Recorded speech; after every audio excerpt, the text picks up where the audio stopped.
Hello friends, আমি সোমা গড়াই। আজ তোমাদের সয়েল মেকানিক্সের ওপর যে বেসিক কোশ্চেন হয় ইন্টারভিউতে, সেই রিলেটেড আমি আজকে তোমাদের ক্লাসে বলে দেবো। ঠিক আছে, সয়েল মেকানিক্স থেকে যে বেসিক কোশ্চেন হয়, একদম বেসিক থেকে বেসিক, সেই কোশ্চেনগুলো নিয়ে আলোচনা করব। ঠিক আছে, আমি আজকে টপিক বলে দিচ্ছি, কোশ্চেনগুলো তোমরা তো বুঝতেই পারবে যে ওই টপিক থেকে কী ধরনের কোশ্চেন হতে পারে। তো টপিকগুলো নিয়ে আলোচনা করছি। ফার্স্টে চলে যাবো 1 নম্বরে, geological phase of soil. Geological phase of সয়েলের মধ্যে আমরা কী পড়বো, মানে সয়েলটা কীভাবে আমাদের অরিজিন হচ্ছে, অরিজিন অফ সয়েলও বলা হয়। কীভাবে হচ্ছে না, ওয়েদারিং হয়, ওয়েদারিং পর হচ্ছে ট্রান্সপোর্টেশন, ডিপোজিশন, আফেবেল। ঠিক আছে, এখানে একটা জিনিস লেখা নেই, সেটা হচ্ছে ডিপোজিশন। ট্রান্সপোর্টেশনের পর হবে ডিপোজিশন, লিখে নেবে ট্রান্সপোর্টেশন, ডিপোজিশন, আফেবেল। তো আমরা সয়েল মেকানিক্সকে কী পড়ি না, সয়েলের যে ফিজিক্যাল প্রপার্টিস, সেই ফিজিক্যাল প্রপার্টিস সম্পর্কে, তার অ্যাপ্লিকেশন সম্পর্কে আমরা পড়ে থাকি। তার বিহেভিয়ার, তারপরে হচ্ছে যে তার বেয়ারিং ক্যাপাসিটি, এগুলো সম্পর্কে কিন্তু আমরা জানি। তো সেই সয়েলটা কীভাবে অরিজিন হয়, সেই অরিজিনের যে প্রসেস, সেই প্রসেস সম্পর্কে প্রথমে পড়বো। জাস্ট প্রসেসটা পড়লেই হবে, ইন ডিটেলস কিছু পড়বার দরকার নেই। নেক্সট পড়বো type of soil. Type of সয়েলের মধ্যে আছে কি না, কিছু আছে যে সয়েলগুলো তৈরি হচ্ছে কি ট্রান্সপোর্টেশনের দ্বারা। ঠিক আছে, ট্রান্সপোর্টেশন যেমন হচ্ছে water transportation, wind transportation, lake water, এইসব ট্রান্সপোর্টেশনের দ্বারা যখন হবে। আবার কিছু সয়েল আছে কি না, কিছু অর্গানিক, ইনঅর্গানিক, হ্যাঁ, তো মেটেরিয়াল দ্বারা। কিছু আছে তোমার ভলকানিক অ্যাসিড দ্বারা হয়েছে, যেমন বেন্টোনাইট সয়েল। বেন্টোনাইট সয়েলটা ভলকানিক অ্যাসিড দ্বারা কিন্তু তৈরি হয়েছে। এই ধরনের কিছু সয়েলের টাইপ পড়ে নেবো। তাহলে প্রথমে চলে যাচ্ছি ডিপোজিটেড বাই এয়ার, যেটার নাম হচ্ছে কি এওলাইন সয়েল। ওয়াটার দ্বারা যদি ডিপোজিটেড হয় তাহলে হচ্ছে অ্যালুভিয়াল সয়েল। লেকের বটম অফ দ্য লেক যদি বলে, যে সয়েলটা আমরা পেয়ে থাকি বটম অফ দ্য লেক থেকে, সেটা হচ্ছে ল্যাকাস্টাইন সয়েল। উইন্ড দ্বারা, উইন্ড ব্লোনের দ্বারা যে সয়েলটা তৈরি হয় সেটা হচ্ছে লোয়েস সয়েল। আইস হচ্ছে ফ্লোয়িং আইসের দ্বারা যে সয়েলটা তৈরি হচ্ছে সেটা হচ্ছে গ্লাসিয়াল সয়েল। ঠিক আছে, এই সয়েলগুলো সম্পর্কে একটু ধারণা রাখতেই হবে। তারপরে চলে যাবো black cotton soil, laterite, desert, loam, peat, bentonite. তো আমরা এখান থেকে কী পড়বো, বেন্টোনাইট সয়েলটা যেমন কি form by the volcanic ash, এবং এটা তৈরি হচ্ছে কেমিক্যাল ওয়েদারিংয়ের দ্বারা। সেরকম পিট আছে, পিট সয়েলটাও আমি বলে দিচ্ছি অর্গানিক ম্যাটার দ্বারা কিন্তু ডিকম্পোজিশন হওয়ার ফলে কিন্তু পিট সয়েলটা তৈরি হয়। লোম আছে, লোয়েস আছে, ঠিক আছে, আরও কিছু আছে, এখানে ইটিসি দেওয়া আছে, মানে আরও কিছু আছে, সেগুলো সম্পর্কে তোমরা পড়ে নেবে। মাল সয়েল, মার্ক সয়েল, ঠিক আছে, আমি মুখে বলে দিচ্ছি, তোমরা এই টপিক ধরে ধরে জাস্ট 1-2 লাইন মতো জেনে নেবে যে ওটা কীভাবে তৈরি হচ্ছে বা কী কী মেটেরিয়াল ওর মধ্যে ইনক্লুড আছে, সেগুলো সম্পর্কে জেনে নিলেই হয়ে যাবে। এরপরে চলে যাব আমাদের মোস্ট ইম্পর্টেন্ট জিনিস, হচ্ছে 3 ফেজ ডায়াগ্রাম। 3 ফেজ আর 2 ফেজ, দু ধরনের আমরা ডায়াগ্রাম দেখি। 2 ফেজ ডায়াগ্রাম আবার দু রকমের হয়, একটা ড্রাই সয়েলের ক্ষেত্রে, একটা স্যাচুরেটেড সয়েলের ক্ষেত্রে। তো 3 ফেজ ডায়াগ্রাম যদি আমরা ড্রয় করি, তাহলে প্রথমে হচ্ছে সলিড পোর্শন থাকে, তারপর থাকে হচ্ছে আমাদের ওয়াটার, তারপরে থাকছে হচ্ছে এয়ার। ঠিক আছে, এটা আমাদের 3 ফেজ ডায়াগ্রাম। এছাড়া 2 ফেজ পড়বো। 2 ফেজে থাকে সলিড আর ওয়াটার অথবা এয়ার। তাহলে এয়ার কখন থাকে, এয়ার থাকে হচ্ছে যখন ড্রাই থাকে তখন হচ্ছে যে এয়ার থাকে, যখন স্যাচুরেটেড সয়েলটা থাকে তখন হচ্ছে ওয়াটার থাকছে। ঠিক আছে, এগুলো সম্পর্কে একটু দেখে নেব। তারপরে চলে যাব আমাদের water content, void ratio, porosity, degree of saturation, air content, এদের ডেফিনেশন পড়বো, ফর্মুলা পড়বো, অ্যান্ড রেঞ্জ পড়বো। তাহলে আমি 1-2 আলোচনা করে দিই, তোমরা মোটামুটি এগুলো সম্পর্কে জানো, তাও আমি 1-2 বলে দিচ্ছি কীরকমভাবে পড়বো। আমরা লিখবো যে প্রথমে ভয়েড রেশিওটা আসি ভিভি বাই ভিএস। ঠিক আছে, তাহলে এটি কি volume of void by volume of soil solid, যে রেশিও তাকে আমরা বলছি কি void ratio. VV by VS হচ্ছে ভয়েড রেশিও। এদের রেঞ্জটা কি হয়, এদের রেঞ্জ পড়ব, ভয়েড রেশিও কখনো 0-র ইকুয়াল হয় না, সবসময় 0-র থেকে বেশি হয়। তারপরে পড়ব পোরোসিটি। পোরোসিটি হচ্ছে ইটা দিয়ে আমরা লিখি VV by V, volume of void by total volume. ঠিক আছে, এর রেঞ্জটা হয়ে থাকে 0-র বেশি কিন্তু 100-এর কম। এরপরে পড়ছি ডিগ্রি অফ স্যাচুরেশন।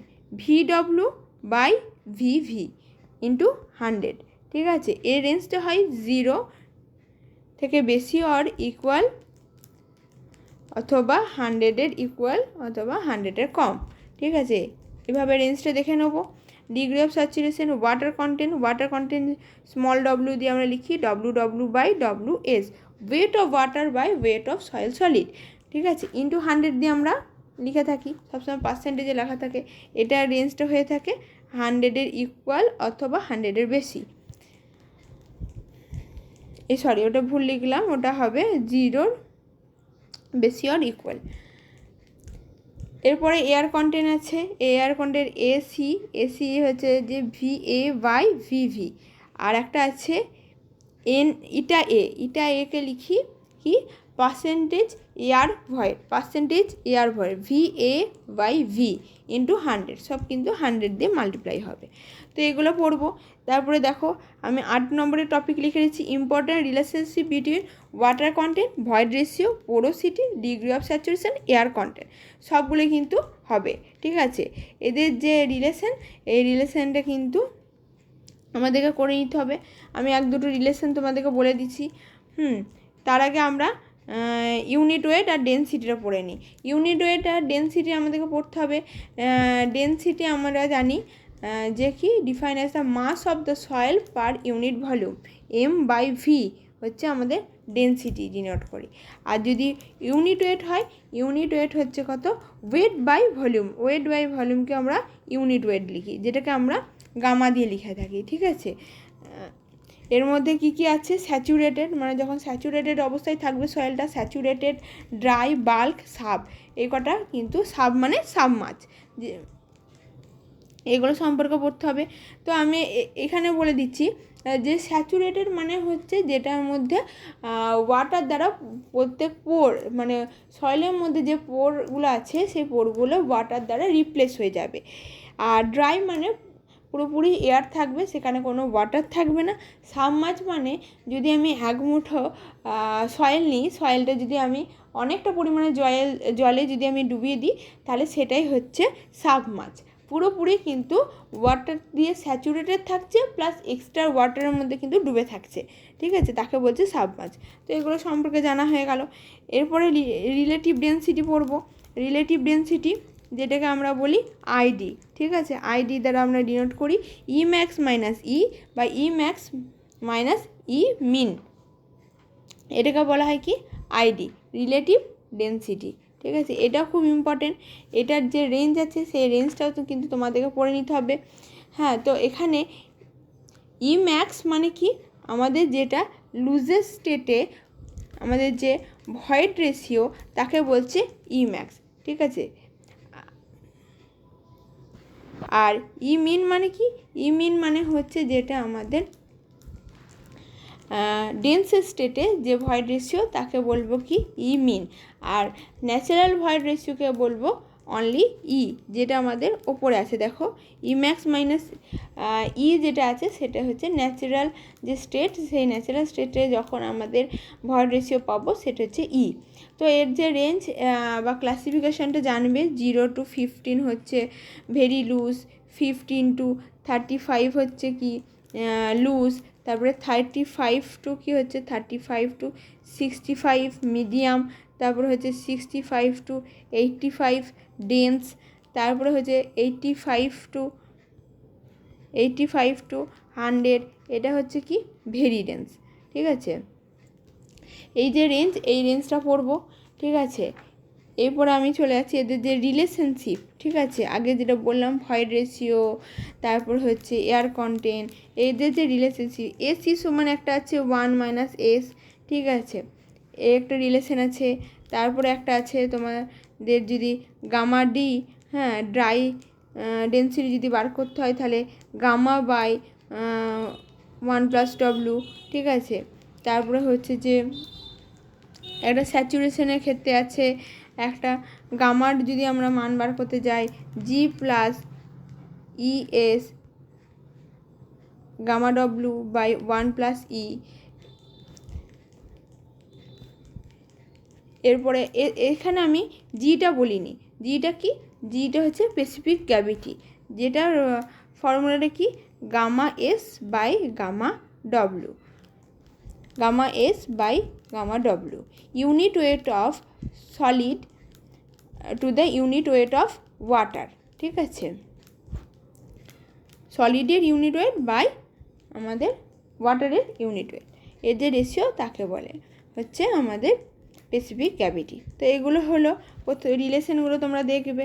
এরপরে চলে যাবো determination of water content. Determination of water content,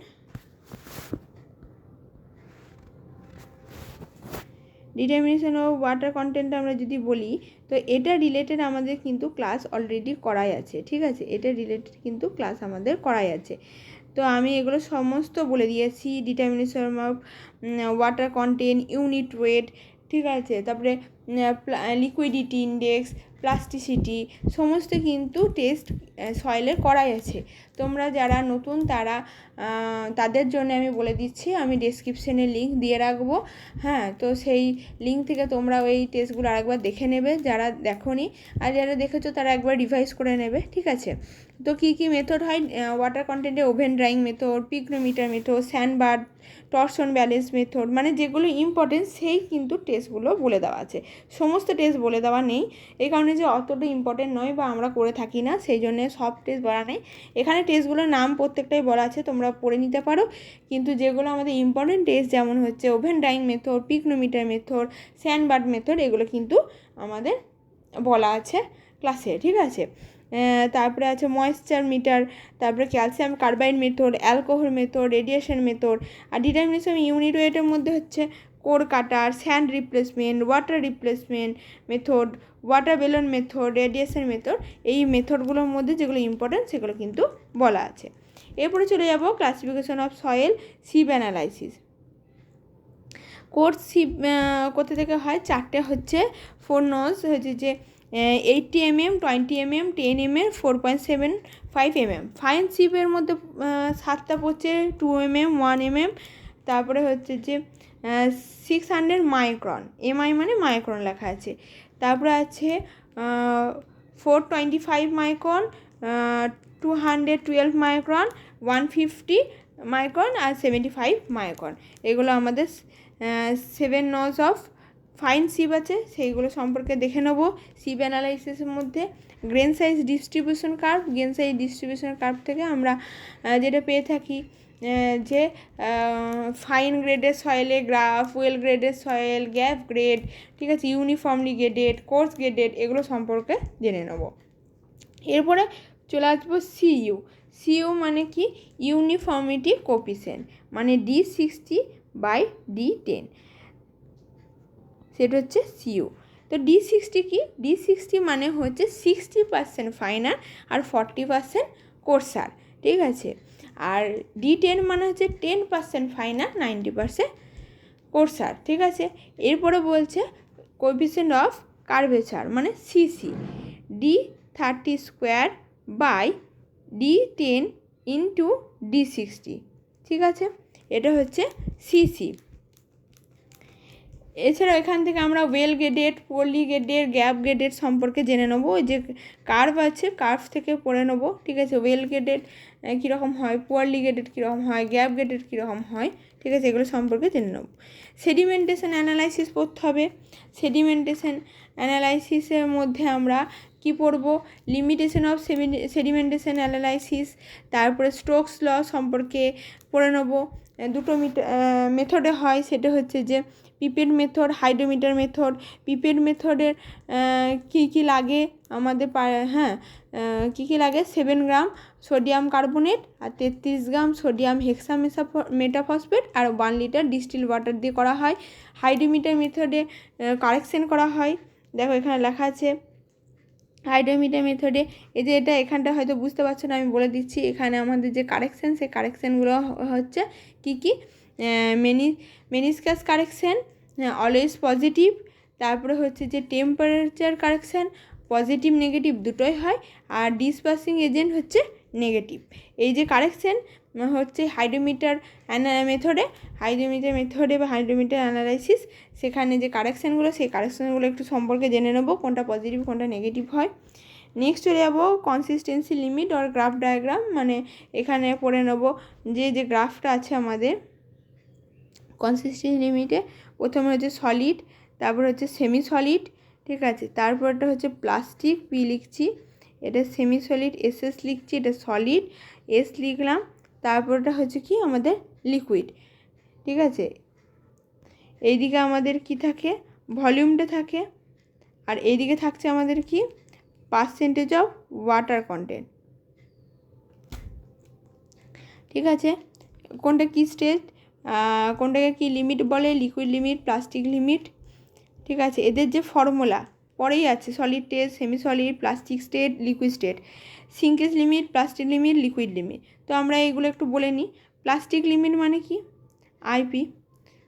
IP হচ্ছে আইপি মানে হচ্ছে প্লাস্টিসিটি ইন্ডেক্স, আমি ভুল বললাম। প্লাস্টিসিটি ইন্ডেক্স সমান কি, যেটা মানে হচ্ছে লিকুইড লিমিট মাইনাস হচ্ছে প্লাস্টিক লিমিট। তারপর হচ্ছে কনসিস্টেন্সি ইন্ডেক্স মানে কি, ডব্লিউএল মানে liquid limit minus natural water content by IP মানে তো এখনই বলে দিলাম liquid limit minus plastic limit, সেটা বসিয়ে নিতে হবে। এরপরে হচ্ছে কনসিস্টেন্সি ইন্ডেক্সের পর হচ্ছে লিকুইডিটি ইন্ডেক্স, আইএল মানে হচ্ছে কি natural water content by minus WP, natural water content minus WP by IP, WP মানে প্লাস্টিসিটি ইন্ডেক্স, ঠিক আছে। এরপরেও চলে যাব, কনসিস্টেন্সি হয়ে গেল, এরপরে পড়বো আমরা টাফনেস ইন্ডেক্স, আইটি মানে হচ্ছে কি IP by F, liquidity index by flow index, ঠিক আছে। এই যে ইন্ডেক্সগুলো সম্পর্কে দেখে নেব, তাদের কি পড়বো, ডেফিনিশন পড়বো, ফর্মুলা পড়বো। এরপরে পড়ছি হচ্ছে থিক্সোস্টপি, সেন্সিটিভিটি, অ্যাক্টিভিটি, ঠিক আছে। এগুলো একটা একটা করে বলে যায়। থিক্সোস্টপি কি, when sensitive clays are used in construction they lose their strength due to remolding during construction operation, তখন থিক্সোস্টপি হয়ে থাকে, ঠিক আছে। মানে আমাদের আনডিস্টার্ব আর রিমোল্ডেড যে আমাদের স্ট্রেংথটা লুজ করছে, হ্যাঁ, প্রথমে কী হচ্ছে আনডিস্টার্ব আছে, সেখান থেকে আমাদের কি হলো রিমোল্ডেড, তার মধ্যে যে স্ট্রেংথটা লুজ হচ্ছে তাকে বলছে কি থিক্সোস্টপি। আর সেন্সিটিভিটি হচ্ছে যে unconfined compressive strength of a undisturbed soil by remoulded soil, হ্যাঁ। তো আরেকবার বলি, সেন্সিটিভিটি হচ্ছে ratio of unconfined compressive strength of undisturbed state to the remoulded state, undisturbed আর রিমোল্ডেড স্টেটের যে আনকনফাইন্ড কম্প্রেসিভ স্ট্রেংথ তার যে রেশিও তাকে বলছে সেন্সিটিভিটি। তো সেন্সিটিভিটিটা পড়বো, এবং সেন্সিটিভিটিটা ইনসেন্সিটিভ কখন বলবো, নর্মাল কখন বলবো, মানে রেঞ্জটা পড়ে নিতে হবে। 1 হচ্ছে ইনসেন্সিটিভ, ঠিক আছে, 2 থেকে 4 হচ্ছে নর্মাল বা লেস সেন্সিটিভ, ঠিক আছে, আর 4 থেকে 8 হচ্ছে কি সেন্সিটিভ, আর 8 থেকে 16 হচ্ছে কি এক্সট্রা সেন্সিটিভ, আর 16 যদি বেশি হয় সেটাকে আমরা বলবো কুইক সয়েল, ঠিক আছে, মাথায় রাখতে হবে কুইক সয়েল। তাহলে সেন্সিটিভিটির রেঞ্জ হলো। এরপরে চলে যাব অ্যাক্টিভিটি হচ্ছে কি, অ্যাক্টিভিটিটা ডিফাইন করা হয় ratio of plasticity index of a soil to the percentage of the particle finer than 2 micron, ঠিক আছে। একে আমরা লিখছি IP by percentage of C মানে এখানে বলছে যে percentage of particle finer than 2 micron, তার যে রেশিও তাকে বলবো কি আমরা অ্যাক্টিভিটির মধ্যে এখানে লেখা আছে দেখো, ইনঅ্যাক্টিভ, নর্মাল, অ্যাক্টিভ, এগুলো কি না, যদি আমাদের এসিও বলে, কোথাও এটিও বলে অ্যাক্টিভিটিতে, হ্যাঁ। তো এটা যদি আমাদের 0.75-এর নিচে হয় তখন তাকে বলবো ইনঅ্যাক্টিভ, 0.75 থেকে 1.25-এর মধ্যে হয় তখন হচ্ছে নর্মাল অ্যাক্টিভ সয়েল, আর যদি 1.25-এর বেশি হয় তখন সেটাকে বলবো অ্যাক্টিভ, ঠিক আছে, অ্যাক্টিভ সয়েল। এরপরে পড়ছি ডিলাটেন্সি মানে হচ্ছে ডিলেট মানে হচ্ছে কি আমাদের যে ভলিউমে যদি এক্সপ্যান্ড করে, ডিলেট মানেই হচ্ছে এক্সপ্যান্ড, ঠিক আছে। তো যখন সয়েলের ভলিউমে ইনক্রিজ করে বা সেটা এক্সপ্যান্ড করে, সয়েলটা কিসের জন্য এক্সপ্যান্ড করতে পারে? শিয়ার স্ট্রেস, কম্প্রেসিভ স্ট্রেসের জন্য যখন এক্সপ্যান্ড করছে বা সেটা বেড়ে যাচ্ছে, তখন তাকে বলবো, সেই যে ঘটনাটা তাকে বলবো ডিল্যাটেন্সি। এর ফলে কি হয়, যে ইউনিট ওয়েট আছে সয়েলে, সেই ইউনিট ওয়েটটা কিন্তু কমে যায়, ঠিক আছে। তো আজকে এত অবধি থাকলো, ঠিক আছে। আর বাকি যে টপিকগুলো আছে আমরা নেক্সট ক্লাসে আলোচনা করে নেবো, ঠিক আছে। তোমরা যারা সয়েলের টেস্টগুলো দেখোনি তাদের জন্য বলে দিচ্ছি, ডেসক্রিপশান থেকে সয়েলের টেস্টগুলো দেখে নেবে, ঠিক আছে। তোমরা যদি নতুন হও প্লিজ আমাদের চ্যানেলটিকে সাবস্ক্রাইব করবে, বন্ধুদের মধ্যে শেয়ার করবে, আর ভিডিওগুলো যদি ভালো লাগে লাইক করবে। নমস্কার।